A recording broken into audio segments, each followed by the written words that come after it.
जो माँ अपनी जिंदगी की सारी खुशियां निछावर कर लाड प्यार से अपनी औलाद को पालती है, वही औलाद महज चंद पैसों और लालच की भूख में इतनी अंधी हो जाए कि बेरहमी से सबके सामने पिटाई करना शुरू कर दे, तो इससे घोर कलयुग और क्या होगा।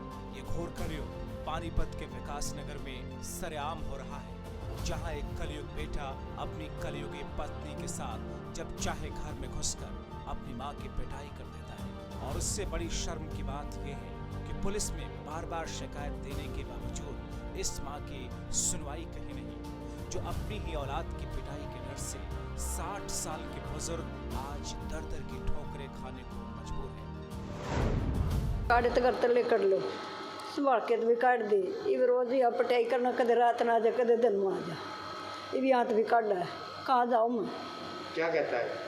आई आ रहा नानी, यहाँ से भी काट है। आज क्या हुआ?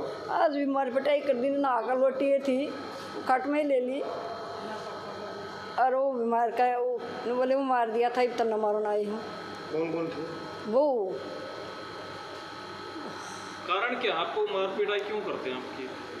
वो न्यू करा, सारा सौदा दे दिया मैंने, नाम करवा दिया उसका, एक दत्तक था।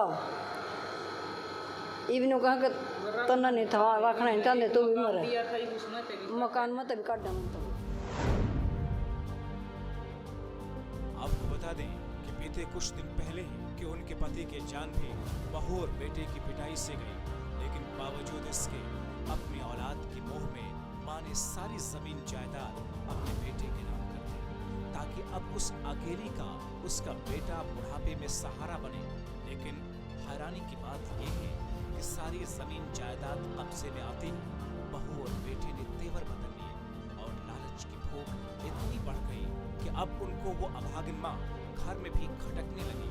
पति पत्नी ने घर से निकालने की साजिश रच डाली और घर खाली न करने पर हर रोज पिटाई करने लगी। जब पानी सिर से ऊपर उठ गया तो इस मां ने अपनी बेटी के साथ मिलकर कानून की मदद लेनी चाहिए, लेकिन दुर्भाग्य तो देखिए, इस अभागिन मां को कानून से भी कोई मदद नहीं मिली, दर दर की ठोकरें खाने को मजबूर हो गई। जब इस मजबूर मां की किसी ने नहीं सुनी तो ये अभागिन डीएसपी हेडक्वार्टर सतीश कुमार वत्स से मिलती है, जहां इनकी पीड़ा को सुनते ही सीनियर सिटीजन के साथ ऐसे व्यवहार को लेकर तुरंत प्रभाव से एसडीएम के संज्ञान में मामला डाला गया।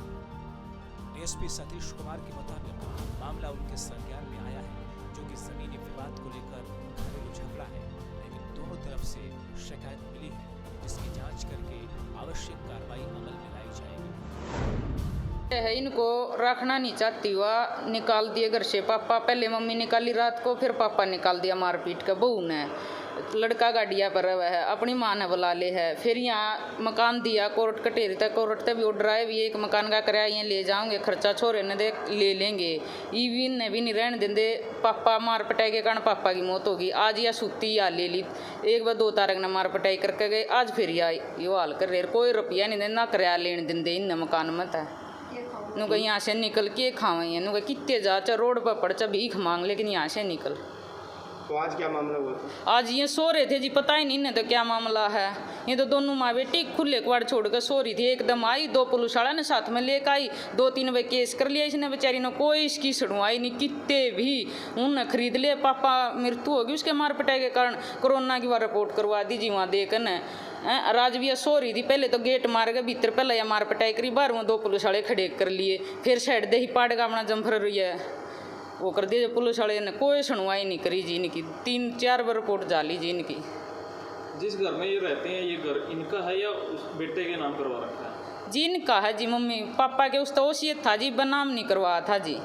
तो इसका ये भी एक किराया 10 मानसा ने पढ़ाई करके भी चलो नहीं रखना चाहता तू, एक मकान का किराया इन्हें दे दे। कोर्ट ऑर्डर भी ये थे जी, तो यह एक मकान का किराया मांग दे, इसने मार पिटाई करके जावा है। आपको बता दें कि ये शख्स 5 बहनों का इकलौता भाई है, जो अब लालच में अपनों से ही पैर लगा बैठा। हालांकि सारी जमीन जायदाद बेटे के नाम हो चुकी है, लेकिन जब बेटे ने अपनी मां को 2 रोटी तो दूर, उसके साथ जानवरों से भी बदतर बर्ताव किया, तो उस मां ने 2 घरों में से एक घर में रहने और उसका किराया लेने की सोची। तो बेटा बर्दाश्त नहीं कर सका, दोनों घर पर कब्जा और आने वाला सारा किराया हथियाने के लिए मां के साथ अपनी पत्नी के साथ मिलकर जुल्म करने लगा। इस पूरे मामले में पुलिस प्रशासन अब कार्रवाई की बात कर रही है।